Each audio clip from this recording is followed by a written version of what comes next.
क्या पढ़ रहे थे? वेव्स। वेव्स पढ़ नहीं रहे थे, आज स्टार्ट करेंगे। तो वेव मोशन में क्या क्या पढ़ना है, टॉपिक्स देख लो पहले, ठीक है।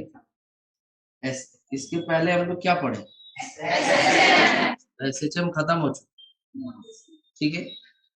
एसएचएम में तुमको पार्टिकल्स के ऑसिलेशन के बारे में बताया गया था, है ना। पार्टिकल का ऑसिलेशन जो हो रहा था तुम्हारा स्प्रिंग ब्लॉक में पढ़ रहे थे। स्प्रिंग ब्लॉक में कैसा ऑसिलेशन हो रहा था? ऐसे कौन सा फोर्स वहां ऑसिलेशन करा रहा था?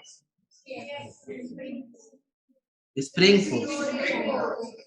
और वही अगर सिंपल पेंडुलम में एसएचएम पढ़े थे तो उसमें कौन सा फोर्स ऑसिलेशन करा रहा था?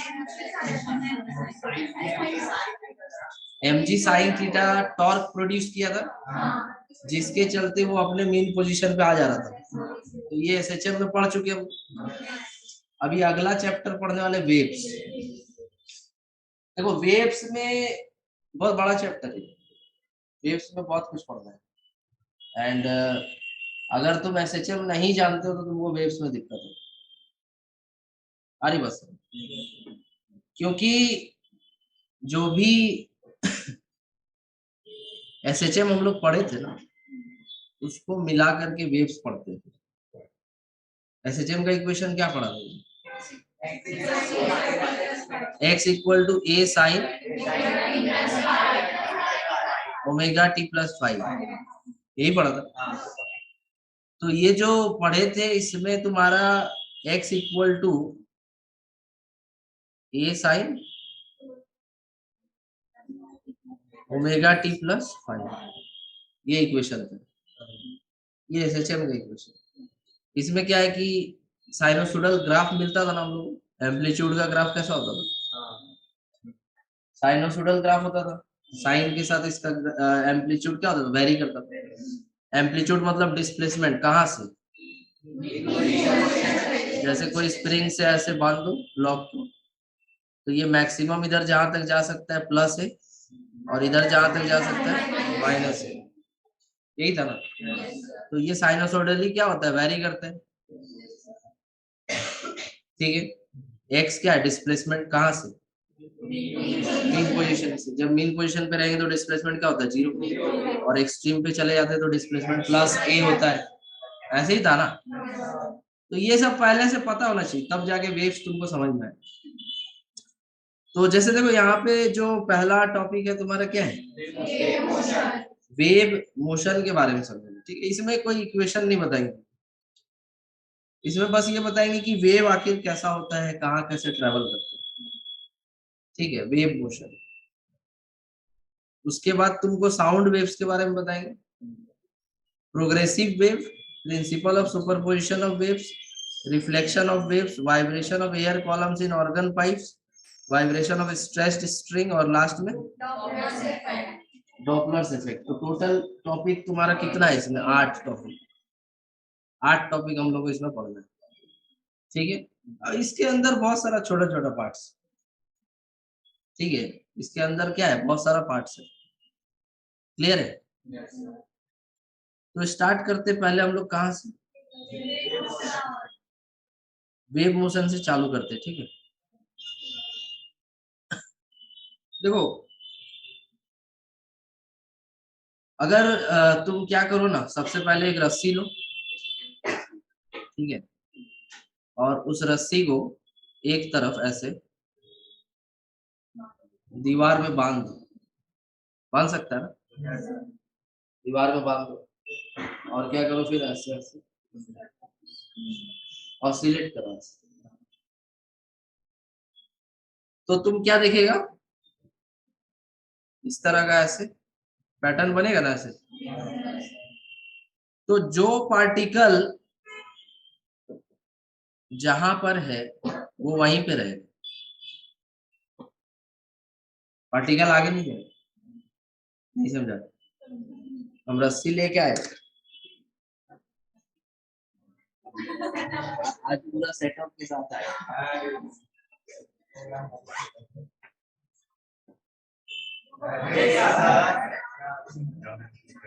जैसे देखो मान लो, पकड़ो,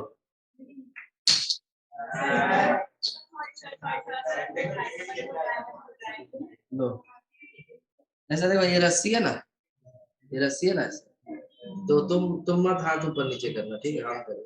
तो जैसे यहाँ पर एक पार्टिकल है, रस्सी में एक पार्टिकल है ना, यहाँ भी एक पार्टिकल है, हर जगह ये रस्सी पूरा पार्टिकल से बना है। तो जैसे मान लो कि हम इसको ऐसे ऊपर नीचे कर रहे हैं, तो जो पार्टिकल जहां पर है वहीं पर ऐसे ऐसे हो रहा है ना, या पार्टिकल आगे जा रहा है? तो पार्टिकल आगे नहीं जा रहा, बल्कि पार्टिकल ऐसे ऊपर नीचे हो रहा है, ठीक है, ऐसे ऊपर नीचे एक ही जगह पे टाइट रखो, अपने जगह पे ही पार्टिकल कैसे होते रहते हैं, ऊपर नीचे। क्लियर हो रहा है? तो तुम ऐसे ऐसे मूव कराओ, वेव बना स्ट्रिंग में, तो वेव बना, तो वेव में पार्टिकल आगे पीछे नहीं गया, क्या आगे जा रहे हैं? Energy, energy. हम एनर्जी ट्रांसफर कर रहे हैं ना, एनर्जी दे रहे हैं ना, तो जो एनर्जी दे रहे हैं, तो इसमें से क्या हो रहा है कि एनर्जी आगे ऐसे ट्रेवल कर रही है। नहीं समझे?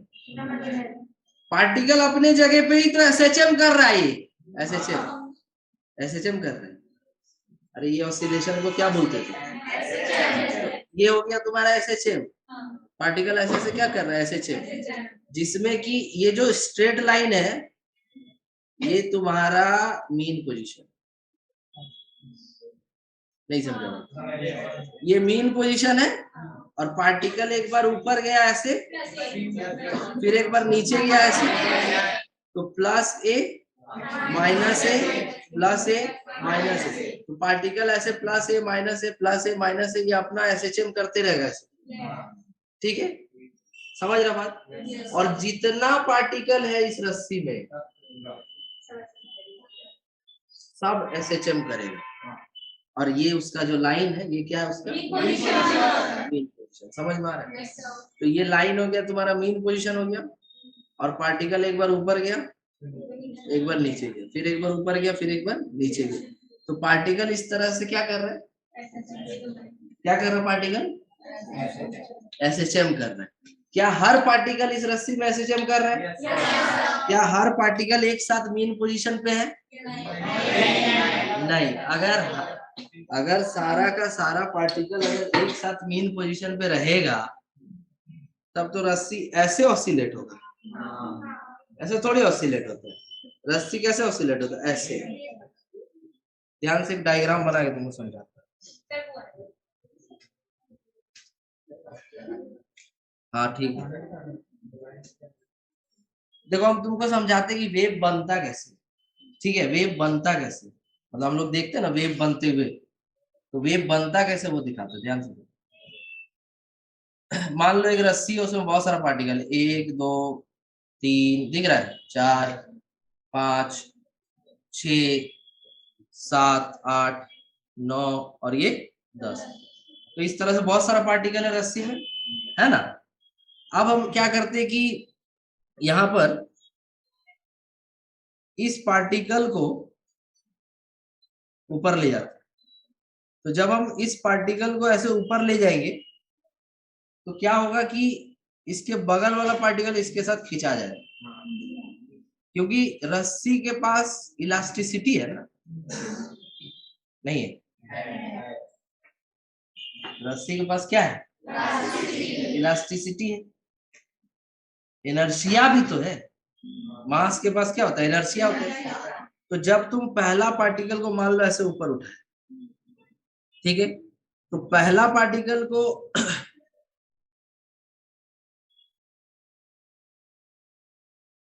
ऊपर उठाने से इसके बाजू वाला पार्टिकल भी तो खिंचाएगा।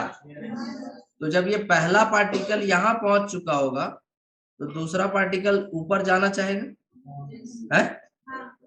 दूसरा पार्टिकल ऊपर उठना चाहेगा ना। चलो ठीक है, तो अब जब ये पहला पार्टिकल वापस घूम फिर के कहाँ आ चुका होगा? मीन पे, तब दूसरा पार्टिकल ऊपर पहुंच चुका होगा, और जब दूसरा पार्टिकल ऊपर जा रहा होगा, तो वो अपने बगल वाला को खींचेगा ना जी, तो वो पहला पार्टिकल कहाँ जा चुका होगा? नीचे जा चुका होगा, और दूसरा पार्टिकल वापस मीन पे आ चुका होगा, और तीसरा पार्टिकल ऊपर जा चुका होगा, और अब ये किसको खींच रहा होगा? तो पहला पार्टिकल वापस मीन पे आ चुका है, दूसरा पार्टिकल नीचे जा चुका है, तीसरा पार्टिकल मीन पे आ चुका है और चौथा पार्टिकल ऊपर जा चुका है। समझ आ रहा है? और फिर इसके बाद वाला पार्टिकल को भी खींचना चालू करेगा ये। तो चलो ठीक है, तो ध्यान से देखो कि ऐसा कुछ पैटर्न बन रहा है सर।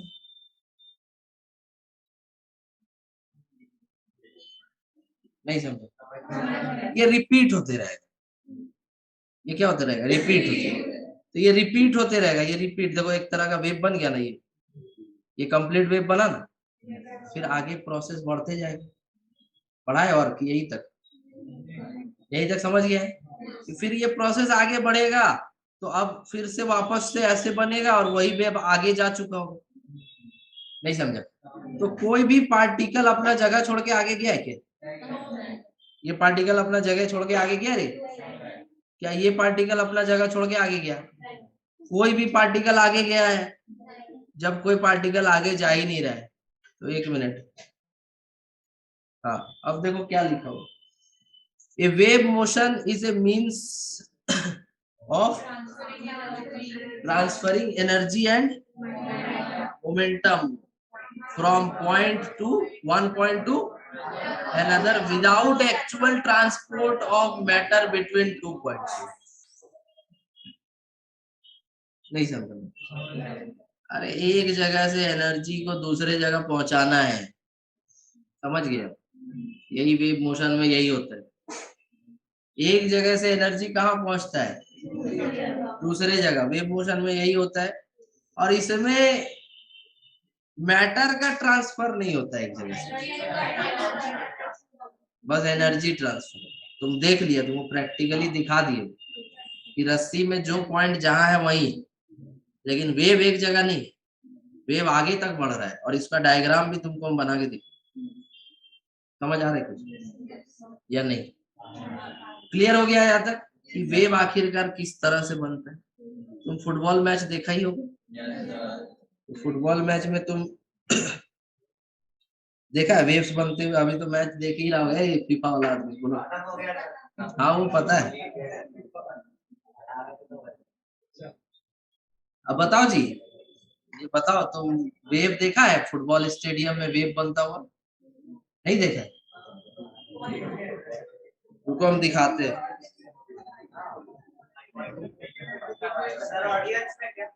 हाँ हाँ, क्या? अरे ऑडियंस लोग बनाता ना, दिखाते तेरे को।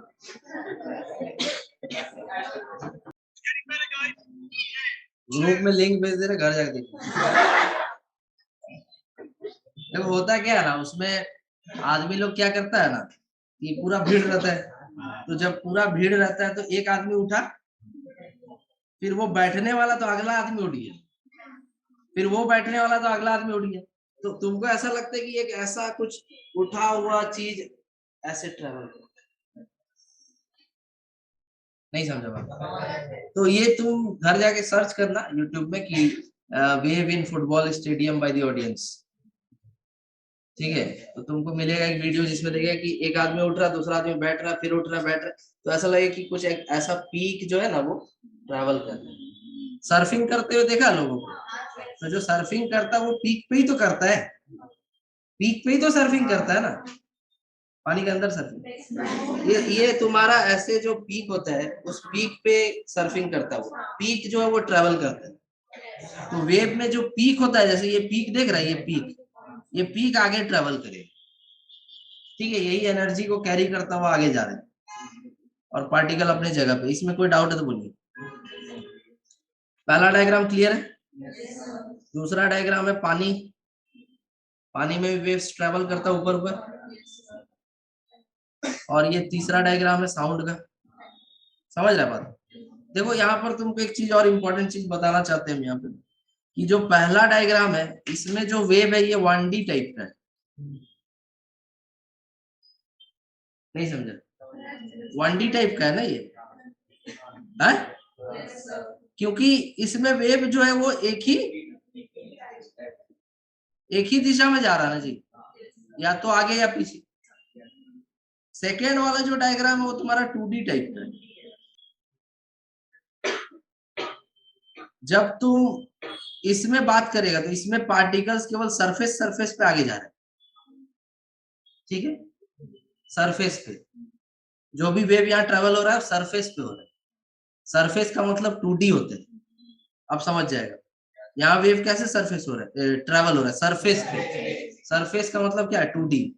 यहाँ पे वेव कैसे ट्रेवल हो रहा है लाइन में। लाइन का मतलब क्या 1D। और यहाँ वेव हर दिशा में ट्रेवल करेगा ना। हम बोलेंगे जो पीछे खड़ा है उसको सुनाई देगा, यस। हम अगर कुछ भी बोलते हैं जो पीछे खड़ा होगा उसको सुनाई नहीं देगा, उसको सुनाई देगा ना। क्लियर हो रहा है। तो अगर हम कुछ भी बोले, जो भी आदमी इधर खड़ा है चाहे उधर या इधर कहीं भी ऊपर नीचे कहीं भी है, चारों तरफ वो साउंड वेव ट्रेवल करेगा। तो ये तुम्हारा क्या हो गया 3D। तो ये स्पेस में ट्रेवल कर रहा है, लाइट वेव स्पेस में ट्रेवल करता है। साउंड वेव हो या लाइट वेव हो वो किस में ट्रेवल करता है, स्पेस में। अच्छा ये जो डायग्राम है केवल साउंड वेव का, ठीक है, लाइट वेव का नहीं है। बट एग्जाम्पल के रूप में हम 3D में साउंड वेव और लाइट वेव दोनों समझ सकते हैं। क्लियर है, डाउट है किसी को, आगे बढ़े। यहाँ पे हम समझने जा रहे हैं तुम्हारा कि properties of medium for wave motion. अगर वेव मोशन कहीं पर होगा तो वहां पर जो मीडियम होगा उसका कुछ प्रॉपर्टी होगा ना। अगर तुम सपोज करो पानी के अंदर डूब के चिल्ला रहे हैं, ठीक है, वहां पर जो वेव मोशन होगा अलग तरीके का होगा। और तुम हवा में चिल्ला रहा है वहां का वेव मोशन अलग तरीके का होगा ना भाई। क्लियर है। तो जैसे मीडियम जो होता है जिसमें कि वेव ट्रैवल करेगा उसका कुछ प्रॉपर्टीज होना चाहिए। और वो प्रॉपर्टी में पहला प्रॉपर्टी इनर्शिया होता है, दूसरा प्रॉपर्टी इलास्टिसिटी होता है, ठीक है। ये दो इंपॉर्टेंट प्रॉपर्टी। अगर मीडियम के पास इनर्शिया नहीं होगा तो क्या होगा, क्या दिक्कत आएगा, वो एनर्जी को कैसे ट्रांसफर करेगा, नहीं समझ रहा बात। जैसे मान लो कि एक छोटा ब्लॉक 5 ग्राम का और तुम यहाँ खड़ा है, ये तुम्हारी तरफ आ रहा था, रोक पाएगा, रोक देगा आराम से। 5 ग्राम भाई क्या ही इलायची का दाना टाइप है। अगर वही बहुत बड़ा ब्लॉक है, मान लो कि 5000 केजी का, देखो एक्चुअल में क्या हो रहा ना कि मास ज्यादा होने पर एनर्जिया क्या होता है ज्यादा। ये एक्चुअल में इसके पास जो एनर्जी है वो है 12 mv²। तो जब तुम इसको रोकेगा तो ये एनर्जी तुम अपने खुद से रोक रहा है ना भाई, उस एनर्जी को क्या कर रहा, रेजिस्ट कर रहा ना तुम, मस्कुलर फोर्स लगा के। अगर बड़ा ब्लॉक है तो इसके पास ज्यादा एनर्जी है क्योंकि ये 12 mv² से इसका मास क्या हो गया बहुत ज्यादा है, तो इसके पास तो बहुत ज्यादा एनर्जी है। तो अगर हमको इसको रोकना है तो उसके लिए हमको बहुत ज्यादा मस्कुलर फोर्स देना पड़ेगा। मतलब एक तरह से इसका एनर्जी को ही तो तुम ले रहा है तभी तो रोक पा रहा है। कैसे रोक रहे, इसका जो एनर्जी है उसको तुम अपने में समाहित कर ले रहा है भाई। मस्कुलर फोर्स लगा के इसको तुम क्या कर दे रहा है, रोक दे रहा है ना, तभी तो रुक रहा है। तो अगर मान लो किसी पार्टिकल के पास इनर्शिया का प्रॉपर्टी ना हो, मास से तो इनर्शिया तो हो गई, बट ये जरूरी क्यों है, ताकि ये एनर्जी को पास ऑन कर सके। नहीं समझे, इनर्शिया का मतलब क्या होता है कि बॉडी अपना स्टेट को मेंटेन करना चाहता है? अगर उसके स्टेट में कोई भी चेंज करोगे तो रेजिस्ट करेगा, रेजिस्ट करेगा तब ना अपना एनर्जी को बगल वाले को ट्रांसफर करेगा। जो भी एनर्जी इसको दिया जा रहा है उसको स्टोर करेगा तभी तो आगे बढ़ा पाएगा। तो इसलिए एनर्शिया का प्रॉपर्टी होना जरूरी है। समझ रहा बात। दूसरा प्रॉपर्टी क्या है तुम्हारा, इलास्टिसिटी। अभी ये इलास्टिसिटी पढ़े थे हम लोग। इलास्टिसिटी में क्या पढ़े थे, to regain property of a body to regain its shape, property of a body to regain its shape. समझ रहा बात। तुम क्या करो, अभी तुमको एक एग्जांपल दिया हम वेव मोशन के लिए, किसका, रस्सी का एग्जांपल दिया है ना। रस्सी कूदने आता है? कितना लोग को आता है? अरे देख हम कूद कूद के तोड़ दिए। पकड़ो कैच। जैसे ये जो रस्सी है ना, इसके पास इलास्टिसिटी है, तभी ये पार्टिकल जो ऊपर गया था ये अपना शेप को रिगेन करके अपने जगह पे वापस आना चाहता है। इधर वाला सारा पार्टिकल्स एक दूसरे से जुड़ा हुआ है, अगर इलास्टिसिटी का प्रॉपर्टी नहीं होगा तो ये वापस से शेप रिगेन कर पाएगा। तुम इस रस्सी के जगह क्या करो ना कि एक मिट्टी का रस्सी बनाओ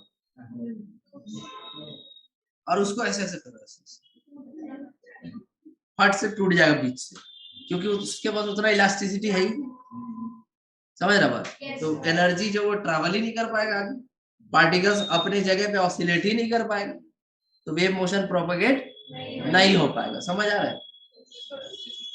वेव मोशन प्रोपेगेट नहीं हो पाएगा, इसीलिए इलास्टिसिटी भी चाहिए और बॉडी मीडियम के पास इनर्शिया भी चाहिए।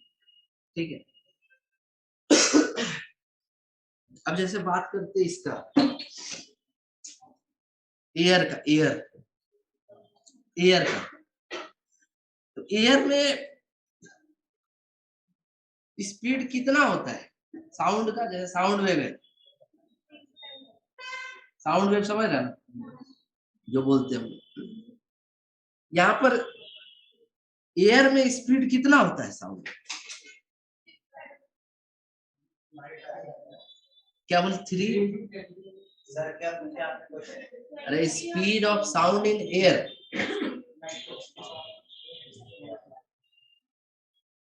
बताओ जी बताओ। नहीं याद है?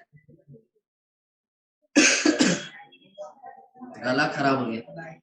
हाँ बोलो बोलो बोलो, तुम बताओ बताओ। लगभग 332 336 ऐसे होते हैं।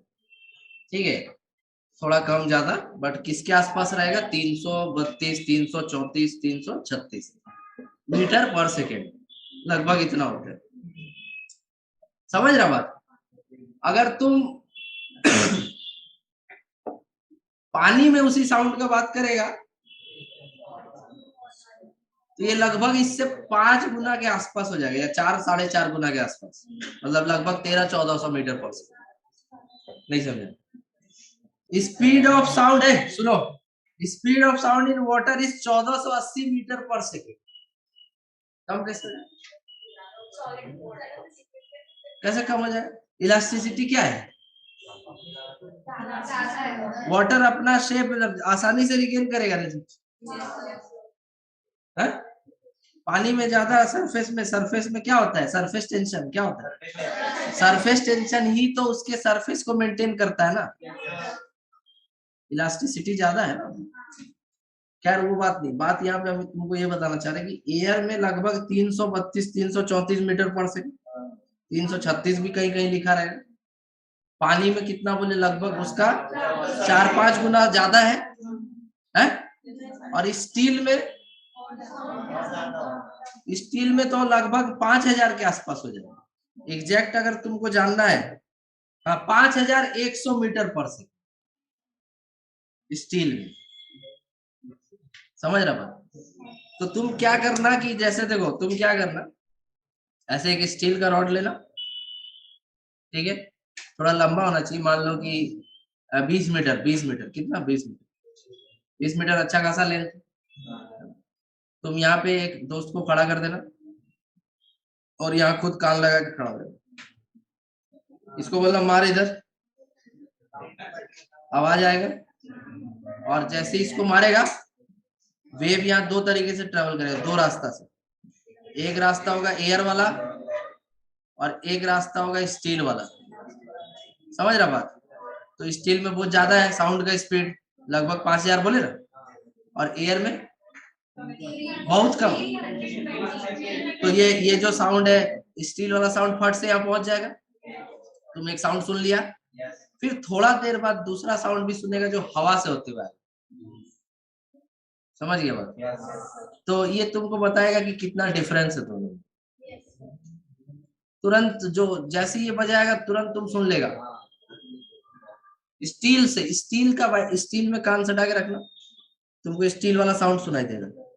और जो हवा से होते हुए साउंड आएगा वो बाद में सुनो। समझ रहा हो? डाउट है किसी को? तो दो चीज बता दिए तुमको, मीडियम के पास इनर्शिया होना चाहिए और मीडियम के पास इलास्टिसिटी होने का, ठीक है। तीसरा, there should be minimum frictional force between the particles of the medium. Particles के बीच में कुछ फ्रिक्शनल फोर्स भी होना चाहिए, और वो होगा भी भाई। रियल वर्ल्ड में तो पार्टिकल्स के बीच फ्रिक्शन फोर्स तो रहेगा ही ना, ठीक है। तो ये 3 प्रॉपर्टी तुम्हारा हो गया। किसी को डाउट है? आगे बढ़े।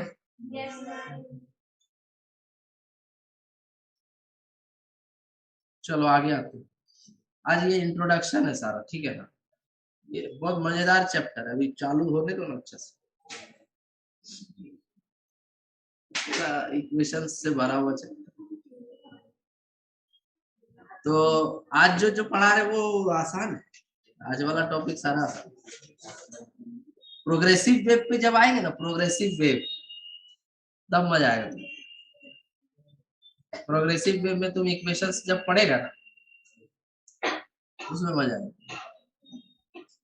ठीक है। चलो देखो ये क्या नेक्स्ट टॉपिक है तुम्हारा, कैरेक्टरिस्टिक्स ऑफ वेव मोशन, है ना। तो कैरेक्टरिस्टिक्स ऑफ कैरेक्टर, तुम बताओ तो जी, कैरेक्टरिस्टिक का क्या मतलब? सर उसकी मतलब क्या विशेषता है? हाँ, उसकी विशेषताएं क्या क्या है। तो हम लोग ये पढ़ लिए अभी तक कि वेव मोशन का मतलब क्या है, वेव क्या होता है। एनर्जी और मोमेंटम का ट्रांसफर होता है, पार्टिकल्स अपने जगह पे ही ऑसिलेट करते हैं। दूसरा चीज क्या पढ़े हम लोग, कि उसके पास क्या मीडियम, जिस मीडियम में वेव मोशन होगा उसके पास क्या क्या प्रॉपर्टी होना चाहिए।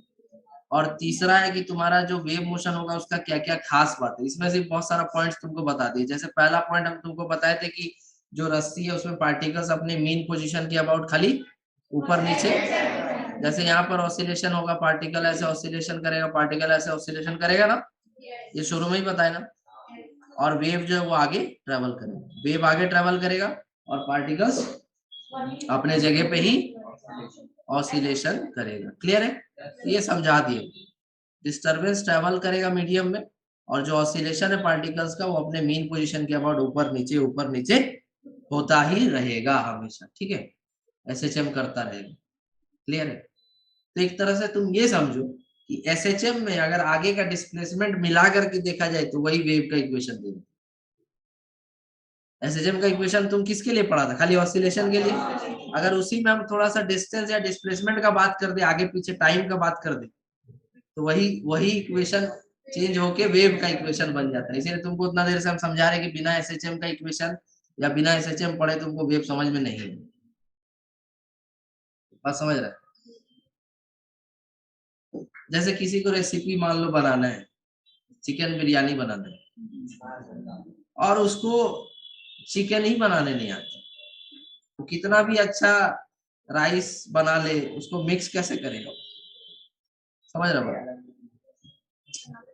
अरे चिकन बिरयानी का रेसिपी होता है, तुम्हारा चिकन अलग से बनाना पड़ता है उसका, फिर उसका लेयर लगाना होता है, फिर ऊपर राइस रखना होता है, दम बिरयानी बोलते हैं उसको। हाँ आता है, बहुत अच्छे से आता है। तो जैसे तुमको पहले तो पता होना चाहिए कि जो चिकन है उसको बेटर तरीके से, खाली चावल उबाल के रख दिया है, चिकन बनाने आता ही नहीं है, तो कहाँ से तुम पूरा रेसिपी सीख पाए? तो तुमको एसएचएम आना चाहिए।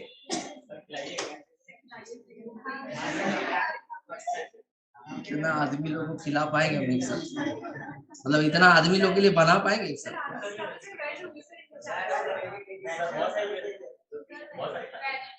अच्छा, नॉन वेजिटेरियन कौन कौन है?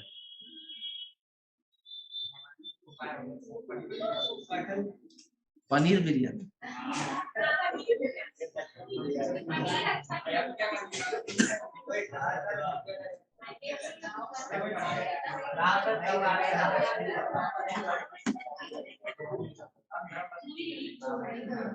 हम सोच रहे वेजिटेरियन बनने का।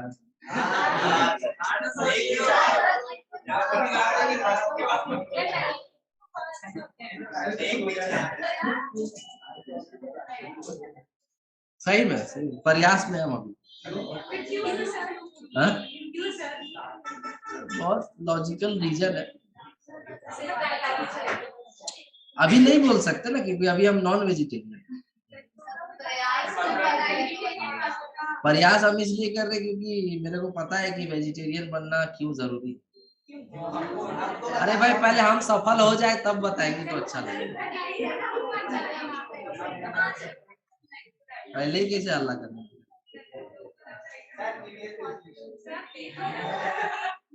हाँ सही आइडिया दिया।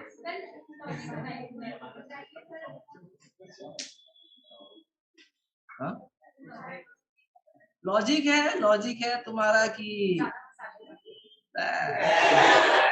क्या लॉजिक। पनीर बटर मसाला में इतना मसाला भरा होता वो नहीं, मतलब लॉजिक है। जैसे अगर ऑप्शन है कि हम वेज खा के जिंदा रह सकते हैं या वेज ऑप्शंस अवेलेबल है तो फिर नॉन वेजिटेरियन प्रेफर नहीं करना चाहिए। ठीक है ये मेरा लॉजिक है, सबका अपना हो सकता है। अब तुम मेरे को टापू पे छोड़ दिया है, अब वहां कुछ खाने के लिए है ही नहीं। जो दिख रहा मेरे को कीड़ा मकोड़ा सांप बिच्छू, तो उस सिचुएशन में तो हम वो भी खा ले भाई। मेरे को जिंदा रहना है। जिंदा रहने के लिए आदमी अपना हाथ खा लेता है काट के। नहीं देखा तू सर्वाइवल वाला मूवी नहीं देखा? अरे सर्वाइवल वाला मूवी कभी देखा नहीं? वो बात नहीं, बात यहाँ पे ये कि अभी हम मार्केट जा सकते हैं, पालक साग खरीद के ला सकते हैं। पालक रे जानते थोड़ा ये क्या बोलते हैं तेरा पनीर वनीर खरीद के ला सकते हैं। ऑप्शंस अवेलेबल है इसीलिए हम चाहते हैं कि ऑप्शन को चूज करें जो बेटर। मेरा लॉजिक ये तो अच्छी बात।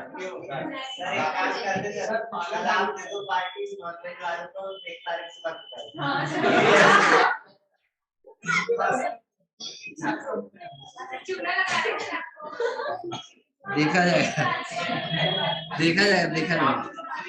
अरे 1 2 के बाद 3 नंबर होगा। हाँ देखो देखो तीसरा वाला। अच्छा दूसरा बता दी क्या?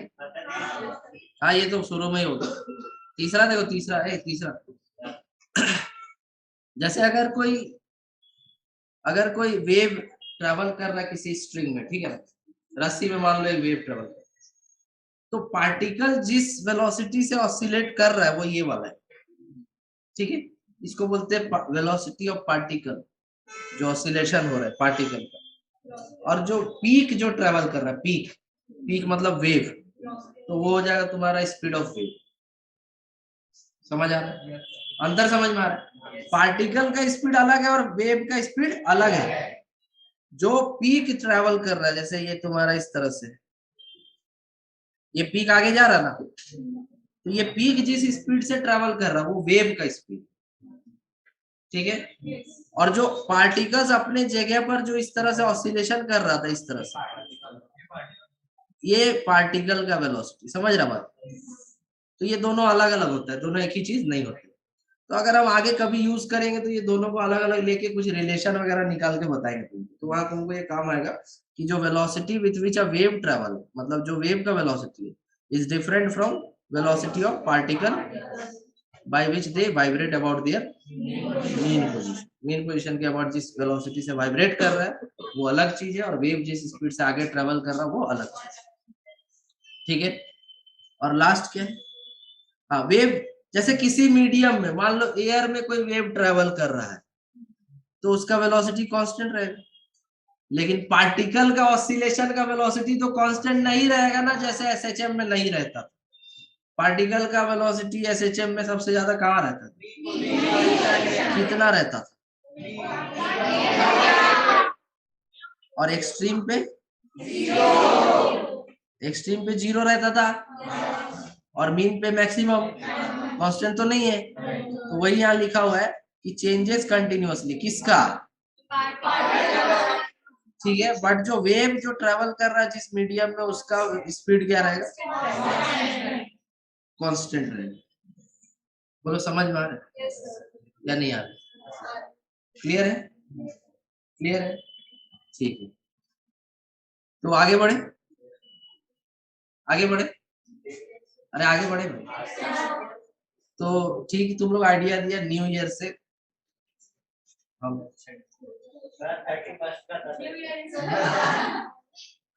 रिजोल्यूशंस नहीं बोलेंगे, क्योंकि हम कहीं पढ़े थे resolutions are meant to be broken.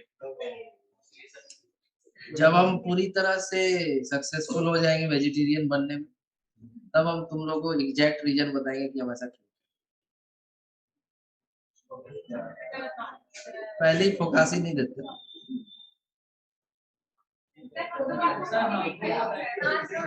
अच्छा, तुम लोग मोटिवेट करो।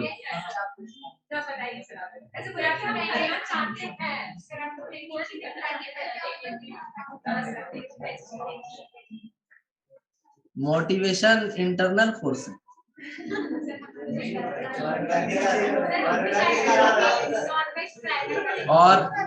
और इस यूनिवर्स में हम अपने आप को एक सिस्टम मानते हैं।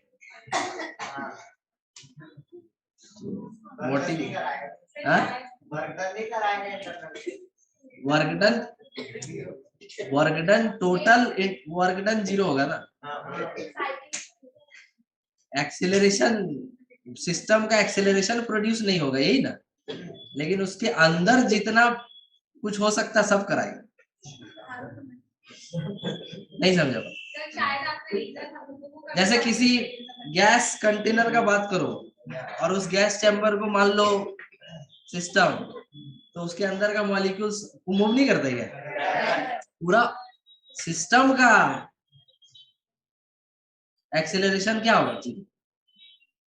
समझ रहा बात? नहीं क्लियर हो? नहीं क्लियर हो? जैसे देखो एक और एग्जांपल, जैसे मान लो कि एक प्लैंक है, ठीक है ना, सुनो ना, ये एक प्लैंक है, ठीक है, और यहाँ पर तुम इसको पानी में तैरा रहा है, ठीक है, और यहाँ तुम चलना चालू कर दिया, तो जब तुम आगे जाएगा तो प्लैंक पीछे जाएगा। तो ये जो तुम सिस्टम मान रहा है, यहाँ पे मान रहा है, तुम मान लो प्लैंक और मैन, तो इसके बीच में लगने वाला फ्रिक्शन तो एक दूसरे का मोशन तो करा रहा ना, लेकिन net net net net force क्या होगा? 0। एक दूसरे के रेस्पेक्ट में तो मोशन होगा ना। तो मेरे अंदर का इंटरनल फोर्स मेरे रेस्पेक्ट में मोशन कराएगा ना।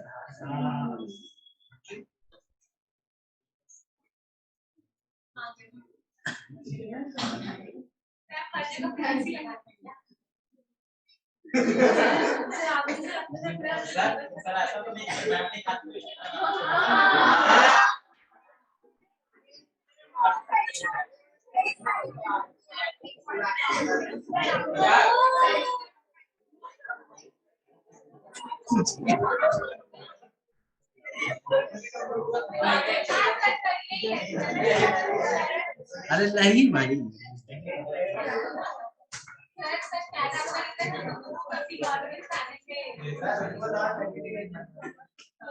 अच्छा 20 दिन रुक जाओ, बताएंगे।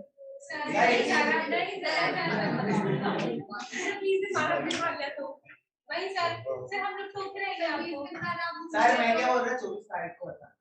हाँ सर 24 तारीख हमारे अच्छा 24 को जेई मेन है, ठीक। हाँ 24 को सुबह में मिलने आना, हम बताएंगे, मोटिवेट हो जाते। चलो देखो, देखो ये एम्पलीट्यूड, अगला टॉपिक है तुम्हारा एम्पलीट्यूड। ये सब पहले बताए, बस 2 मिनट में सब बता दो।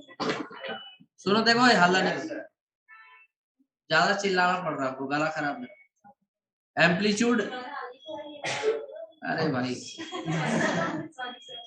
एम्पलीट्यूड का मतलब होता है maximum displacement of the particle from main position. जब अगर किसी स्ट्रिंग में वेव ट्रेवल कर रहा था तो एक पार्टिकल अपना कुछ मैक्सिमम ऊंचाई कवर कर रहा था ये, और ये पार्टिकल मैक्सिमम ऊंचाई, ये पार्टिकल मैक्सिमम ऊंचाई, ये पार्टिकल मैक्सिमम, ये जो मैक्सिमम ऊंचाई कवर किया जा रहा है पार्टिकल के द्वारा, इसको एम्पलीट्यूड बोला जाता है और इसको ए से दिखाया जाता है। जब एसएचएम पढ़ रहे थे तो यही प्लस ए और माइनस ए के नाम से जाना जाता है ना। दूसरा है तुम्हारा time period.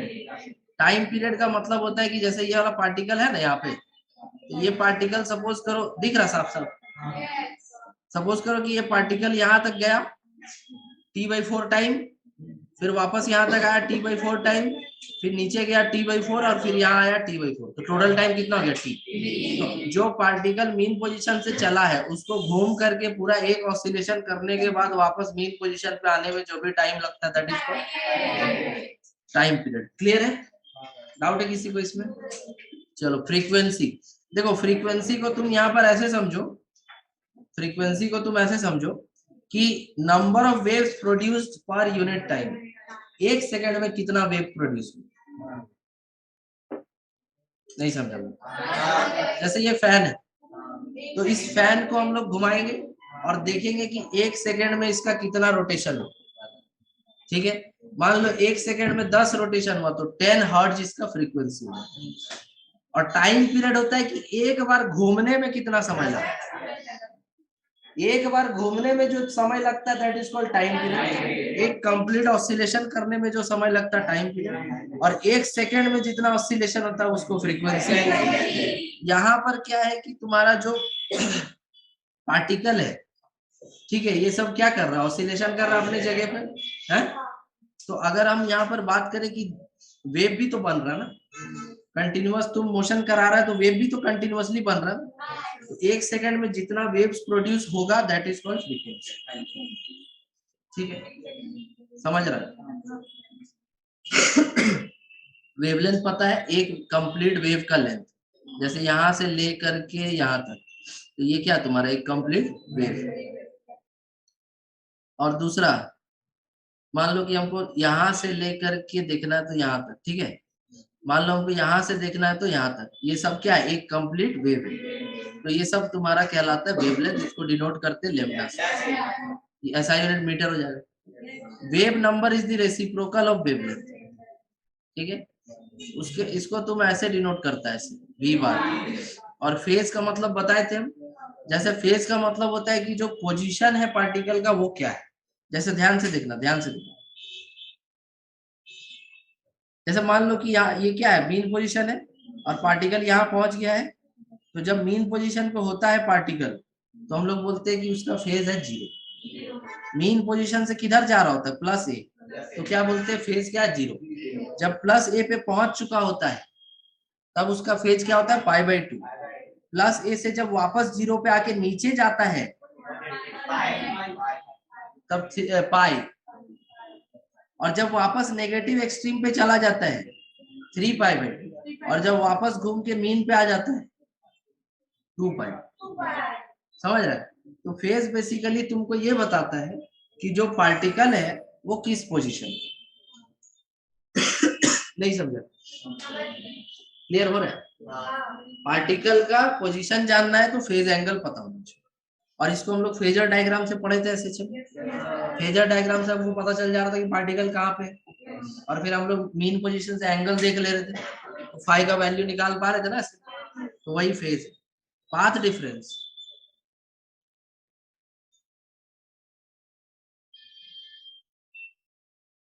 Path difference, path difference देखो, पाथ डिफरेंस का मतलब क्या है। जैसे सपोज करो कि हम जाना चाहते हैं पॉइंट पी पर, ठीक है ना, हम कहा जाना चाहते हैं, पॉइंट पी पर। एक बार हम मेरा वेव जा रहा है ऐसे, एक बार मेरा वेव ऐसे जा रहा है, और एक बार जो मेरा वेव है वो इस रास्ते से ऐसे जा रहा है। क्या दोनों रास्ता सेम? क्या दोनों रास्ता का लेंथ सेम? तो जब तुमको बोला जाएगा कि S1P और S2P का जो पाथ में क्या डिफरेंस है, तो कैसे निकालेगा, S2P माइनस S1P करेगा ना भाई। तो यही तुम्हारा पाथ डिफरेंस। जैसे अगर कोई भी वेव वहां ट्रेवल कर रहा है, difference in the path traversed by two waves. दो अलग अलग वेव अगर कोई रास्ता चुना है और उनका पाथ सेम नहीं है तो उनके पाथ में जितना भी डिफरेंस है वो तुम्हारा पाथ डिफरेंस। इसको हम लोग डेल्टा एक्स से आगे डिनोट करेंगे, ठीक है। जब हम लोग वेव ऑप्टिक्स पढ़ेंगे ना 12th में, तो इसको हम लोग डेल्टा एक्स से डिनोट करते हैं, जिसमें तुम bright, constructive interference, destructive interference ये सब 12th में पढ़ा था। तो डेल्टा एक्स तुम्हारा एक्चुअल में पाथ डिफरेंस होता है जिसको एन लैम्डा बोलते हैं, और ये 2n ये होता है तुम्हारा delta X equal to N lambda कब होता है, जब तुम्हारा कंस्ट्रक्टिव इंटरफेरेंस होता है, और जब डिस्ट्रक्टिव इंटरफेरेंस होता है तो उसमें तुमको क्या पढ़ा है, 2n + 1 लैम्डा बाई 2। तो ये सब अलग अलग फॉर्मूला आगे जब वेव ऑप्टिक्स पढ़ेंगे तो दोबारा आएगा। आगे बढ़े, हटाए इसको, इसमें किसी को डाउट है? चलो ठीक है।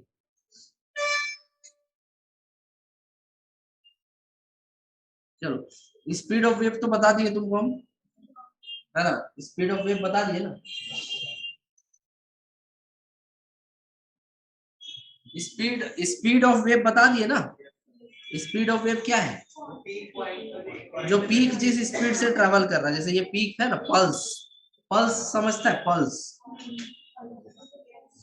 हम क्या किए, एक बार ऐसे करके छोड़, ऐसे वेव बना के छोड़, अब तो कंटिन्यूअस वेव नहीं बनेगा, एक पीक जो है ट्रेवल करेगा, उसको पल्स बोलते हैं। समझ रहा बात? एक ही पीक होगा जो ट्रेवल करेगा, एक ही पीक होगा जो ट्रेवल करेगा, समझ रहा है? आ रहा है? तो ये जो पीक जो ट्रेवल कर रहा है ना, इसको बुलाते हैं पल्स। आगे जाके हम लोग इसका इक्वेशन वगैरह पढ़ेंगे, प्रोग्रेसिव वेव। बोलो यहाँ से किसी को डाउट है? चलो आगे बढ़ा जाए। चलो नेक्स्ट टॉपिक है तुम्हारा, देखो इसको हम कैसे निकालते, देखो समझा देते। जैसे सपोज करो कि डिस्टेंस का फॉर्मूला तुमसे पूछा जाएगा, तो तुम बोलेगा स्पीड इनटू टाइम, ये बोलेगा ना। तो distance equal to speed into time. अब मान लो कि हम चाहते हैं कि वेव में जो एक वेव बना है उसी के बारे में केवल बात करना चाहते हैं, तो एक वेव जो बना है इसका डिस्टेंस तो लेमडा के बराबर होगा ना, क्योंकि ये एक वेव है तो इसका एक वेव लेमडा के बराबर। और स्पीड मान लो वेव का स्पीड है v, और टाइम लगता है टाइम पीरियड t, क्योंकि एक वेव बनने में जो टाइम लगता है उसको टाइम पीरियड t बोलते हैं। तो यहाँ से हम ऐसा लिख सकते हैं कि जो स्पीड है वो लेमडा बाई टी, और यहाँ 1/t जो है वो क्या हो जाएगा, फ्रीक्वेंसी। तो v equal to F lambda. वहां पे ये जो सिंबल है ये म्यू म्यू बोलते हैं, न्यू म्यू, ऐसे ऐसे। तो ये हम ज्यादा यूज नहीं करेंगे, ठीक है, हम f यूज करेंगे, क्योंकि इसमें बहुत सारा बार बच्चा लोगों को इसमें और इसमें कंफ्यूजन हो जाता है, सेम दिख रहा है ना। तो ये v है और ये क्या है, न्यू, ऐसे ऐसे ऐसे ऐसे होता है। तो हम f यूज करेंगे, ठीक है। तो v equal to F lambda, v क्या हो गया तुम्हारा स्पीड, वेव का स्पीड, और f क्या हो गया फ्रीक्वेंसी, और लेमडा क्या हो गया वेव। समझ गया? तो इस तरह से तुमको ये रिलेशन निकाला जाता है। डाउट है? निकाल के दिखा दी कैसे। The speed of a wave, rough में बनाओ, रफ में। The speed of a wave in a medium is 960 metre per second. तो स्पीड दिया हुआ है 960 मीटर पर सेकेंड।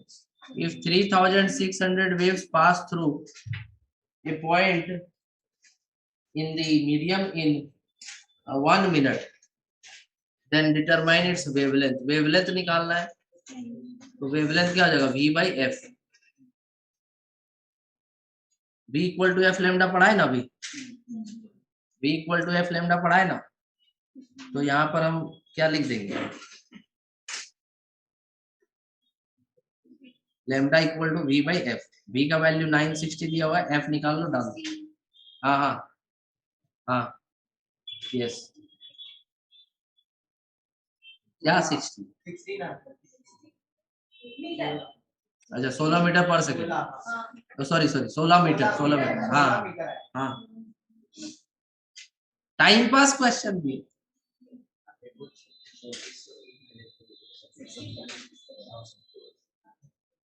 बना ली। Yes sir. इसमें तुम्हारा 3600 वेव 1 मिनट में पास होता है। 1 सेकंड में कितना होगा? 1 मिनट का मतलब 60 सेकंड। 60 सेकंड में जो वेव पास हो रहा है वो कितना हो रहा है? 3600। तो 1 सेकंड में कितना होगा? 3600 बाई 60। इससे इससे 0 6 बार में 60, तो 60 हर्ट्ज इसका फ्रीक्वेंसी हो जाएगा, क्योंकि 1 सेकंड में इतना ही पास हो रहा है ना। 60 वेव्स पर सेकंड मतलब क्या हुआ? 60 है फ्रीक्वेंसी। तो लेमडा इक्वल टू स्पीड हो गया 960 और फ्रीक्वेंसी 60। 6 कम 6 36, 6 जगह 36, 16 मिनट। बोलिए, किसी को डाउट है? हो गया? हो गया, सिंपल, क्लियर है ना? देखो तुमको हम यहाँ समझाने जा रहे हैं मैकेनिकल वेव, इलेक्ट्रोमैग्नेटिक वेव और matter wave. Mechanical wave, electromagnetic waves और मैटर वेव्स। पहला वाला अभी पढ़ेगा, दूसरा वाला 12 में पढ़ेगा, तीसरा वाला 12 में पढ़ेगा। कौन सा? मैटर वेव अभी का 12 में। तो मैटर वेव 12 में पढ़ो। तो देखो पहला वाला बोल रहा है मैकेनिकल वेव्स। मैकेनिकल वेव्स वो वेव्स है जिसको मीडियम चाहिए प्रोपगेट करने के लिए, जो वैक्यूम में ट्रेवल नहीं कर सकते। इसका एग्जांपल हम लोग जानते हैं साउंड वेव्स, वाटर वेव्स। ठीक है, अगर कहीं पर तुम अंतरिक्ष में जाके चिल्लाओ, जितना चिल्लाना चिल्लाओ, ऐसा लगेगा कि तुम कुछ बोले नहीं। समझ रहे हो? ऐसा लगेगा कि तुम कुछ बोल ही नहीं रहे। क्यों? क्योंकि जब हम बोलते हैं ना, तो हम अपने सामने का जो एयर मॉलिक्यूल्स होता है उसको डिस्टर्ब करते हैं। जब हम कुछ बोल रहे होते हैं तो हमारे सामने का जो एयर मॉलिक्यूल्स है उसमें कुछ कॉम्प्रेशन प्रोड्यूस होता है, क्योंकि हम कुछ बोलने पर प्रेशर चेंज कर देते हैं, पार्ट एरिया का, जगह का क्या कर देते हैं? प्रेशर को चेंज कर देते हैं। तो जब प्रेशर चेंज होता है तो किसी जगह पे प्रेशर बढ़ता है, ऐसे कॉम्प्रेशन प्रोड्यूस होता है, एयर मॉलिक्यूल्स कॉम्प्रेस होता है। जब एयर मॉलिक्यूल्स कॉम्प्रेस हुआ तो उसके पास इलास्टिसिटी, वो अपना शेप को क्या करना चाहेगा? इनर्शिया भी है। इनर्शिया क्या चाहता है? रेजिस्ट करेगा अपना चेंज इन पोजीशन को, अपना एनर्जी को बगल वाले को ट्रांसफर करेगा और फिर से एक्सपैंड होके जैसा था वैसा होना चाहिए। समझ रहा बात? तो जब तुम कुछ बोला तो तुम्हारे सामने का एयर मॉलिक्यूल्स कॉम्प्रेस हुआ, फिर वो क्या हुआ? एक्सपैंड। तो जब एक्सपैंड होगा तो अपने बगल वाले को कॉम्प्रेस करेगा। नहीं समझे? कॉम्प्रेस हुआ, एक्सपैंड करने जा रहा तो बगल वाले को कॉम्प्रेस करेगा, फिर वो एक्सपैंड करेगा तो अपने बगल वाले को कॉम्प्रेस करेगा। इस तरह से रेयर फैक्शन मतलब दूर दूर, और कॉम्प्रेशन मतलब सामने सामने।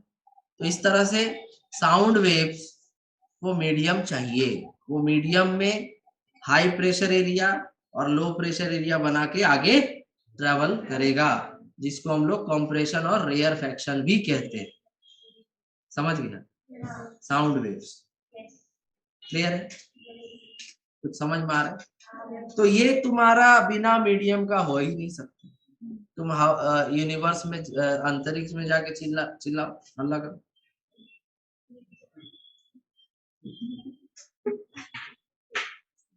कुछ है ही नहीं आसपास।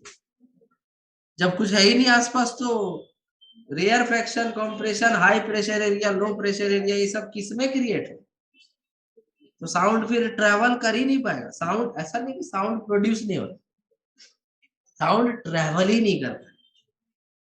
ऐसा नहीं कि एनर्जी प्रोड्यूस नहीं कर पा रहे हो तुम, वहां जाने के बाद तुम क्या गूंगा हो जाएगे? वहां जाने के बाद भी तो तुम बोल सकता है ना, तुम बोलना चाहता है, लेकिन वो ट्रैवल ही नहीं हो पा रहा। ये लैरिंग्स बोलते हैं इसको, वोकल कॉर्ड, वॉइस बॉक्स। तो वहां से साउंड ट्रैवल ही नहीं कर, समझ रहे हो? क्लियर है? ऐसे करके बोला है कभी? ऐसे करके बोला? सुनाई देता है? कान बंद करके भी सुनाई देता है? कैसे? कान बंद करके कैसे सुन पा रहे थे? ये वाइब्रेशन से हम सुन पाए, ये अंदर का जो वाइब्रेशन है ना, इससे हम सुन पाए। समझ रहे हो? तो अंतरिक्ष में जाएगा ना, तो ये भी वाइब्रेशन कैसे प्रोड्यूस होगा? एयर मॉलिक्यूल्स रहेगा तब तो। समझ रहे हो? नहीं समझ? वाइब्रेशंस प्रोड्यूस ही नहीं होगा, मॉलिक्यूल्स ही नहीं रहेगा ना। अरे यहाँ अंदर भी हवा है दीदी, सुनेगा कैसे? अगर यहाँ इस एरिया में पूरा वैक्यूम हो जाए, सारा एयर मॉलिक्यूल्स को निकाल दे हम, तो भी तो वाइब्रेशन क्रिएट नहीं होगा ना, सुनाई नहीं देगा। तो ये तुम मैकेनिकल वेव समझ पाया क्या है? Mechanical waves are those waves which require a medium for propagation, they can not travel in vacuum, sound waves, water waves. ये इलेक्ट्रोमैग्नेटिक वेव्स, तुम लाइट वेव्स को ले लो, light waves are also produced by the oscillation, but किसी air molecule का vibration से नहीं produce होगा, किसी एयर मॉलिक्यूल का ऑसिलेशन से प्रोड्यूस नहीं होगा। ये इलेक्ट्रिक फील्ड और मैग्नेटिक फील्ड में ऑसिलेशन होगा, उससे प्रोड्यूस होगा इलेक्ट्रोमैग्नेटिक वेव्स। ये 12th में तुमको डिटेल में पढ़ा। अभी तो कुछ दिन पहले जाना था, जाओ, अभी कुछ दिन पहले 12th वाला को पढ़ाया, वो लोग बोर्ड देगा ना, तो उन लोगों को बताया कि इलेक्ट्रिक फील्ड और मैग्नेटिक फील्ड का ऑसिलेशन जो होता है वो क्रिएट करता है इलेक्ट्रोमैग्नेटिक वेव्स। इसको कोई मीडियम नहीं चाहिए, लाइट को मीडियम चाहिए। अगर लाइट को मीडियम चाहिए होता तो सन से तुम्हारे घर तक लाइट आता कैसे? बीच में तो वैक्यूम। तो लाइट कैसा वेव होगी? इलेक्ट्रोमैग्नेटिक वेव्स, उसको कोई भी मीडियम नहीं चाहिए। इसी को नॉन मैकेनिकल वेव्स भी कह सकते हैं, समझ गए? उसके बाद आता है मैटर वेव्स। मैटर वेव्स मतलब जो पार्टिकल, जैसे इलेक्ट्रॉन, इलेक्ट्रॉन क्या है तुम्हारा? पार्टिकल। तो इलेक्ट्रॉन अगर वेव की तरह से बिहेव करेगा तो उस टाइप के वेव को मैटर वेव्स बोलते हैं। ये हम लोग पढ़ेंगे मॉडर्न फिजिक्स में, डुअल नेचर ऑफ मैटर। समझ रहे हैं? इसका भी वेवलेंथ निकालते हैं, जिसको बोलते हैं डी ब्रॉगली वेवलेंथ। तो ये इलेक्ट्रॉन जब एक वेव की तरह से बिहेव करेगा तो उसको मैटर वेव्स बोलते हैं। तो when microscopic particles such as electron, proton, neutron, atom, molecules, sometimes behave like waves. Sorry, these are called matter waves. बोलिए, क्लियर है? डाउट है किसी को? ये पार्टिकल्स का मास बहुत कम होता है ना, तो इसका जो वेवलेंथ है वो नोटिसेबल हो जाता है, नोटिस करने लायक हो जाता है, क्योंकि ये इलेक्ट्रॉन्स वगैरह क्या है, बहुत नेग्लिजिबल मास है। 1.6 into 10 to the minus 31 kg electron का, सॉरी इसका इलेक्ट्रॉन का 9.1 into 10 to the minus 31 kg और प्रोटॉन का 1.6 into 10 to the minus 27 kg। तो ये इतना कम है कि इसका जो वेवलेंथ है वो नोटिस करने लायक दिखता है। ये डी ब्रॉगली के द्वारा बताया गया था, लुई डी ब्रॉगली, नाम सुना तुमने? लुई डी ब्रॉगली काफी जबरदस्त आदमी, ठीक है, और इसको नोबेल प्राइज भी मिला था। कब मिला था वो भी बता रहा। तो 1929 में इनको नोबेल प्राइज दिया गया था, ठीक है। तो अब इससे अंदाजा लगा लो, जबरदस्त आदमी थे। तो अब प्रिंस है, प्रिंस राजा महाराजा तो नहीं था जहां तक हमको पता है। हमको जहां तक पता है ये बहुत ब्यूरोक्रेटिक फैमिली से बिलोंग करता था, एरिस्टोक्रेटिक फैमिली से बिलोंग करता था। एरिस्टोक्रेटिक फैमिली मतलब होता है जिसका परिवार काफी ऊंचा ऊंचा पद पे रहा, मिलिट्री पे या किसी एडमिनिस्ट्रेशन पे काफी ऊंचे पद पे जो लोग रहते हैं ना, पीढ़ी दर पीढ़ी चलते हैं ना, उस टाइप का फैमिली को बोला जाता है एरिस्टोक्रेटिक फैमिली।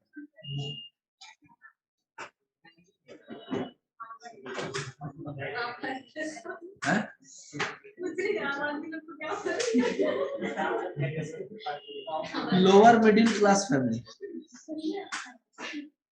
हम लोग lower middle class family,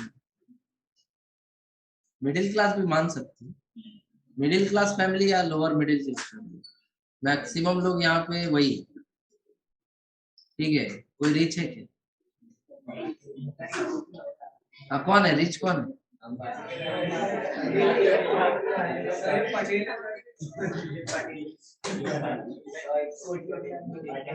rich का मतलब थोड़ा एक्स्ट्रा ऑर्डिनरी हो, मतलब वो आएगा तो उसको फोर व्हीलर का वो भी अच्छा महंगा गाड़ी में नीचे छोड़ के जाएगा, वो भी अपने नहीं, कोई ड्राइवर होगा जो चला के आएगा, वो भी ड्राइवर, वो कपड़ा पहने रहे, ड्रेस पहने ड्राइवर, वो रिच में आता है, ठीक है।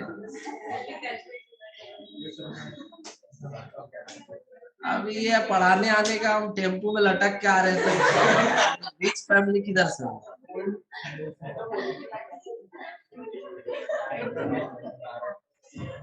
वो भी उतरने के बाद भैया कितना हुआ, 20 रुपया, अरे 15 रुपया,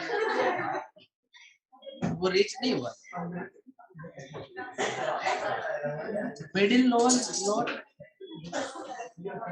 अब आ रहा तुम्हारा अगला टॉपिक जो ट्रांसवर्स वेव्स। हाँ, ये मैकेनिकल वेव्स बोले थे ना, अभी पढ़ना हम लोग। तो मैकेनिकल वेव्स में पहला है ट्रांसवर्स वेव्स, ट्रांसवर्स वेव्स, ठीक है। ट्रांसवर्स वेव्स का मतलब जैसे वो लाइट जो होता है ना, लाइट, वो एक तरह से क्या है, ट्रांसवर्स, ठीक है। तो अब बोलेगा कि अरे तो मैकेनिकल वेव तो भाई बिना मीडियम का चल रहा था, सॉरी मैकेनिकल वेव को तो मीडियम चाहिए था, तो लाइट को तो मीडियम चाहिए ही नहीं, चाहे लाइट के लिए कोई मतलब नहीं, मीडियम है तो भी चलेगा, नहीं है तो भी चलेगा, समझ गए। तो लाइट एक तरह से इलेक्ट्रोमैग्नेटिक वेव बोला जाएगा, जिसको मीडियम है तो भी कोई दिक्कत नहीं है, और मीडियम नहीं है तो भी कोई दिक्कत नहीं है, तो वो एक तरह से इलेक्ट्रोमैग्नेटिक वेव्स है, बट जो उसका नेचर है ट्रैवल करने का, वो ट्रांसवर्स में ही आता है, समझ गए क्या बोले, क्लियर है, कंफ्यूजन नहीं है ना। लाइट एक तरह से कैसा वेव है, इलेक्ट्रोमैग्नेटिक वेव, लाइट को मीडियम हो नहीं हो कोई लेना देना है तो भी चलेंगे, नहीं है तो भी चलेंगे, कोई मतलब नहीं। साउंड को है, साउंड को मीडियम है तो चलेंगे, और नहीं है तो एकदम नहीं चलेंगे, यही ना। तो लाइट एक तरह से ट्रांसवर्स नेचर का है, जो अभी पढ़ाने जा रहे हैं ट्रांसवर्स वेव, उसका एग्जांपल अगर कोई पूछेगा तो तुम लाइट वेव्स बोल सकते हो, ऐसा मत बोलना कि अरे सर ये तो मैकेनिकल वेव्स के अंदर ट्रांसवर्स वेव लिख दिया, तो ये लाइट इसमें कैसे, लाइट तो बिना मीडियम का भी ट्रेवल कर सकती है, लाइट को तो मीडियम है तो भी चल सकता है, क्लियर है, तो उस हिसाब से देख रहे हैं, ठीक है। तो देखो चलो समझते हैं, ट्रांसवर्स वेव ऐसा वेव है जिसमें रस्सी रस्सी रस्सी रस्सी बांधे थे, रस्सी में पार्टिकल का ऑसिलेशन कैसे होता है, ऐसे हो रहा था, और वेव कैसे ट्रेवल कर रहा था, वेव कैसे ट्रेवल कर रहा था, और ऑसिलेशन कैसे हो रहा था। तो जब तुम्हारा वेव इस तरह से ट्रेवल कर रहा है और ऑसिलेशन ऐसे हो रहा है, तो दोनों एक दूसरे के परपेंडिकुलर है कि, तो यहाँ पे लिखा हुआ है कि ऐसा वेव जिसमें पार्टिकल्स का ऑसिलेशन परपेंडिकुलर होगा वेव के डायरेक्शन ऑफ मोशन, नहीं समझ, जिस डायरेक्शन में वेव ट्रेवल कर रहा है पार्टिकल उसके परपेंडिकुलर ऑसिलेट कर रहा है, तो अगर इस तरह का वेव कहीं बनता हुआ दिख रहा है तो वो एक तरह से ट्रांसवर्स वेव, इसमें जो ऊंचाई होगा इसको क्या बोला जाएगा, क्रेस्ट, और जो नीचे जाएगा उसको क्या बोला, ट्रफ। तो क्रेस्ट और क्रेस्ट के बीच का दूरी को बोलेंगे वेवलेंथ, या फिर ट्रफ और ट्रफ के बीच का दूरी को बोलेंगे वेवलेंथ, या फिर ट्रफ और ट्रफ के बीच का दूरी को दिख रहा है ना, वेवलेंथ, देखो यहां से लेके यहाँ तक ये वेवलेंथ, और एम्पलीट्यूड का मतलब ये मैक्सिमम ऑसिलेशन, एम्पलीट्यूड का मतलब ये मैक्सिमम ऑसिलेशन, ठीक है, एंड और क्या बताना है इसमें, हाँ फ्रीक्वेंसी। फ्रीक्वेंसी का मतलब एक सेकंड में कितना वेव बन रहा है, या एक सेकंड में कोई वेव किसी पॉइंट को कितना वेव पास कर रहा है, वेव्स पासिंग ए गिवन पॉइंट पर सेकंड। और डायरेक्शन ऑफ वेव मोशन इधर है, और ऑसिलेशन ऑफ पार्टिकल्स इधर है। ठीक है, समझ रहा बात। तो इस टाइप का वेव को बोला जाता है ट्रांसवर्स। क्लियर है। और इस तरह का वेव तुमको कहाँ देखेगा, सॉलिड्स में और लिक्विड्स। क्योंकि गैसेस में भाई इलास्टिसिटी बहुत कम होता है, negligible elasticity is present in gases. इस वजह से अब खुद सोचो ना कि ऐसे ऐसे क्या हो रहा है, ऑसिलेशन, और वेव ऐसे ट्रेवल कर है ना। तो इसके लिए मीडियम में इलास्टिसिटी का प्रॉपर्टी अच्छा खासा होना चाहिए। वाटर के सरफेस पे इलास्टिसिटी होता है, किसी मच्छर को फेंक के मारो सरफेस पे, उछल के ऊपर से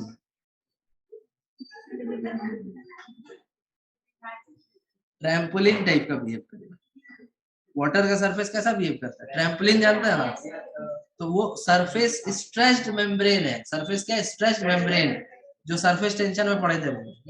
तो सरफेस पे उसका इलास्टिसिटी है लिक्विड का, तो उसके ऊपर जो पानी का तरंग ट्रेवल करता है वो तो ट्रांसवर्स नेचर है। पानी का तरंग कैसे ट्रेवल करता है, पार्टिकल्स ऐसे ऐसे ऑसिलेट होता है, और पीक इधर जाता है, इधर बाहर बाहर ऐसे ना। तो वो तुम्हारा क्या है, ट्रांसवर्स नेचर है। तो लिक्विड के सरफेस पे जो वेव ट्रेवल करेगा that will be of transverse nature. Clear है। और सॉलिड्स में ट्रांसवर्स नेचर शो करेगा। ये जनरली हम लोग को गैसेस में ट्रांसवर्स नेचर देखने को नहीं मिलेगा, क्योंकि वहां पर generally elasticity is negligible as compared to solids and liquids. बोलो क्लियर हो गया। चलिए आगे बढ़ते हैं। डायग्राम में किसी को कोई डाउट है। आगे आता है तुम्हारा लॉन्गिट्यूडनल वेव। देखो जैसे सपोज करो कि हम कुछ बोलना चाहते हैं,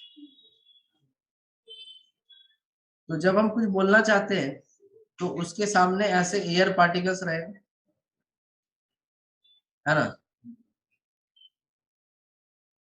जब हम कुछ बोलना चाहते हैं तो उसके सामने क्या रहेगा, एयर पार्टिकल्स। अब ये एयर पार्टिकल्स क्या होगा, आगे पीछे ऑसिलेट करेगा, समझ रहा है। एयर पार्टिकल्स आगे पीछे ऑसिलेट करेगा इस तरह से। डाउट है, कहीं ज्यादा डेंसिटी हो जाएगा, कहीं कम, कहीं ज्यादा, कहीं कम, है ना। कहीं पे पार्टिकल्स बहुत नजदीक आ जाएगा, कहीं पे पार्टिकल्स दूर दूर रहेंगे। जैसे यहाँ पर एक डायग्राम हम रखे जिसमें स्प्रिंग्स के फॉर्म में दिखाए, जहाँ ज्यादा डेंसिटी है वो ये पार्टिकल्स है, जहाँ कम डेंसिटी है वो ये पार्टिकल्स है। तो ये जो रीजन है इसका नाम है रेयरफैक्शन, और ये जो रीजन है इसका नाम है कॉन्वेक्शन। तो इसमें देखो कि पार्टिकल्स का जो ऑसिलेशन हो रहा है वो ऐसे ऐसे ऐसे हो रहा है, और जो भी हम बोल रहे हैं वो ऐसे ही ट्रेवल कर रहा है। जो बोल रहे हैं वो ऐसे ही ट्रेवल कर रहा है ना, बोल रहे वेव ऐसे ट्रेवल कर रहा है, बोल रहे वेव ऐसे ट्रेवल कर रहा है, और पार्टिकल्स का ऑसिलेशन भी ऐसे हो रहा है। यहाँ पे तुम पढ़ेगा तो तुमको पता चलेगा कि particles of the medium oscillate about their mean position along the direction of propagation of wave.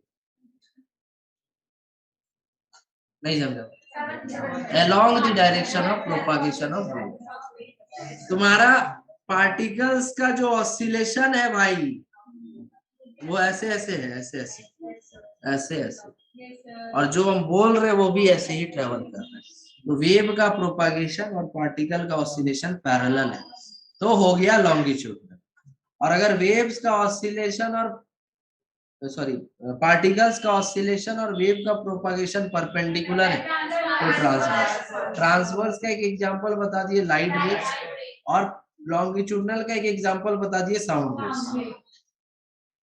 Clear हो गया, किसी को डाउट है तो बोलिए। चलो आगे बढ़ते, और 15 minute.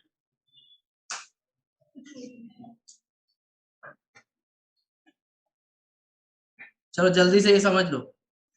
Sound is a form of energy which produces a sensation of hearing in our ears. सबको पता है ना।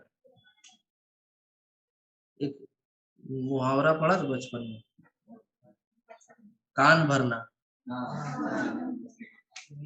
कान भरना मतलब कान को साउंड एनर्जी से भर देना। कान को साउंड एनर्जी से भर देना, जिसको हिंदी में बोलते हैं चुगली करना। तो sound is a form of energy. तो तुम किसी का कान अगर नेगेटिव एनर्जी से भर दे रहा तो उसे वो क्या कहते हैं, कान भर। Sound is a form of energy which produces sensation. Sensation समझता है ना?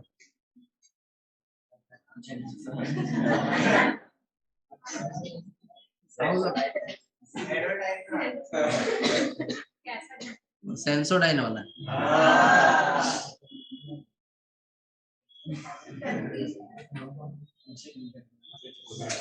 ये सेंसोडाइन जो है ना, हम अपना अनुभव तुमको बता रहे हैं। नहीं, मेरे दांत में कोई सेंसिटिविटी नहीं था, तो हम गए मॉल में, तो टूथपेस्ट लेना था हमको, तो हम देखे यही पड़ा हुआ है, ले लिए। और लिए भी तो बड़ा वाला डब्बा ले लिए। और एक आदमी का बहुत दिन चलता है, यूज कर रहे 2 महीना 3 महीना हो गया, खत्म। बड़ा डब्बा ले लिया।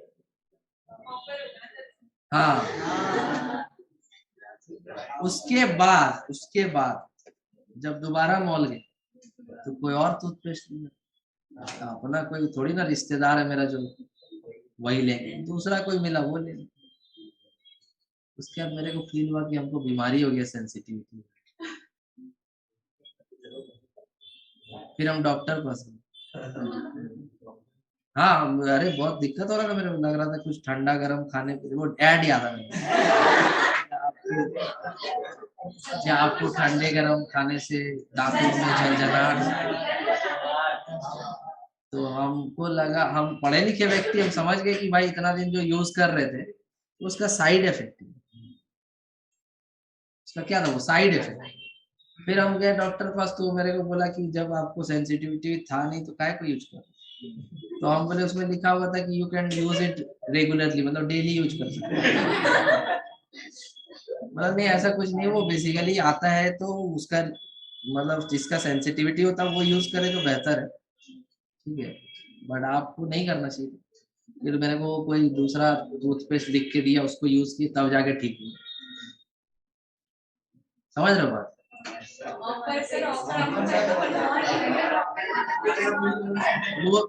वो क्या करता, लत लगवा दे। नहीं समझ कि तुम उसको यूज करते रहो, फिर तुमको उसका आदत हो जाए, फिर उसके बाद उसको तुम छोड़ दो तो कुछ भी थोड़ा बहुत भी सेंसिटिविटी तुमको इफेक्ट करने लगेगा। आ रहा समझ? कहने का मतलब समझ रहे हो? हम उसका ब्रांडिंग खराब नहीं कर रहे, हम सच्चाई बता रहे, अपना एक्सपीरियंस बता रहे, थोड़ी ना किसी सुन के बता रहे। ठीक है,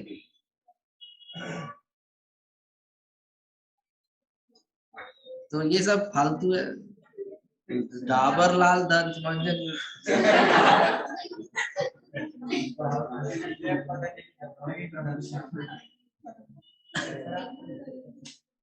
sound is a form of energy which produces sensation of hearing in our ears. और sound waves are longitudinal in nature. Longitudinal अभी तुमको बता दिया। तीन कैटेगरी का साउंड होगा, तीन कैटेगरी। पहला इंफ्रासोनिक, दूसरा ऑडिबल, तीसरा अल्ट्रासोनिक। इंफ्रासोनिक आदमी सुन नहीं सकता, अल्ट्रासोनिक आदमी सुन नहीं सकता, ऑडिबल सुन सकता है। ऑडिबल का रेंज होगा फ्रीक्वेंसी का 20 से 20,000 हर्ट्ज। इंफ्रासोनिक का रेंज होगा लेस देन 20,000 और अल्ट्रासोनिक का ग्रेटर देन 20,000। समझ गया? तो जानवर लोग जो होता है ना, वो लोग कम वाला ज्यादा वाला सुन सकते हैं। जैसे चमगादड़ अगर है तो तुम 20,000 से ज्यादा सुन पाएंगे, ठीक है? एग्जाम्पल अगर तुम मान लो, नहीं अगर चमगादड़ है, अगर बैट है, तो वो क्या होता है कि वो 20,000 से ज्यादा प्रोड्यूस भी कर सकता है और सुन भी सकता है। और वो जो डॉल्फिन्स वो 20 से कम जो है वो सुन पाएगा। समझ रहे बात? ये जानवर लोग के पास थोड़ा अलग टेंडेंसी होता है, उसका ईयर का डिजाइन अलग होता है, उसके हिसाब से लेस फ्रीक्वेंसी या हाई फ्रीक्वेंसी का साउंड को वो सुन पाएगा। समझ में? हम लोग को सुनना है तो 20 से 20,000 के बीच में जो रहेगा वही सुन सकते। क्लियर है? ये फ्रीक्वेंसी का बात हो रहा है, ठीक है ना। चलो आगे बढ़ते हैं। Ultrasonic waves has large range of applications. पहला क्या क्या है? Fine internal cracks in metal can be detected. जैसे मान लो कि एक बड़ा सा मेटल का बॉक्स है, पूरा ठोस मेटल का बॉक्स है। अब उसमें बीच में कहीं क्रैक होगा, तो हम जब उससे अल्ट्रासोनिक वेव्स को पास कराएंगे ना, तो वो उस क्रैक से होते हुए पास हो जाए। नहीं समझे? अरे क्रैक्स अगर है तो अल्ट्रासोनिक वेव्स पास कराने से पता चल जाएगा मेरे को कि इसमें कुछ क्रैक्स है, हम उसको डिटेक्ट कर लेंगे। और उसके बाद क्या होगा कि तुम्हारा जैसे ये मान लो सी है, सी क्या है, ये सी, तो हम यहाँ पर एक डिवाइस लगाएंगे और उस डिवाइस से अल्ट्रासोनिक वेव्स भेजेंगे, जाके ग्राउंड में टकराएगा और लौट के आ जाएगा। तो एक ट्रांसमीटर रहेगा, एक रिसीवर रहेगा, तो टाइम वाइम नोट करके हम डेप्थ का पता कर लेंगे।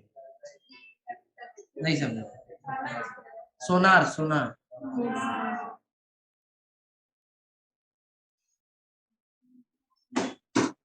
ठीक है, सोनार।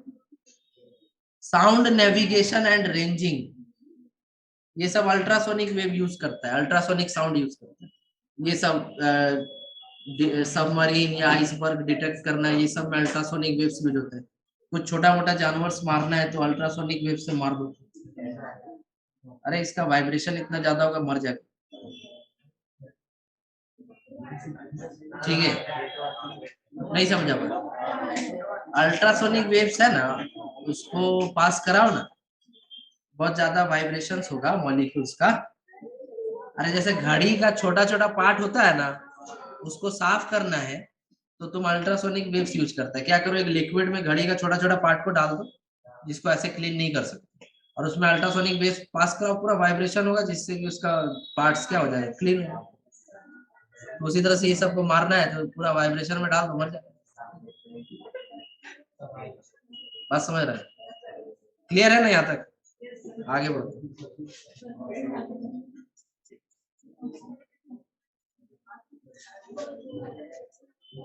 तो यहाँ से यहाँ से हम लोग अगले क्लास में पढ़ेंगे।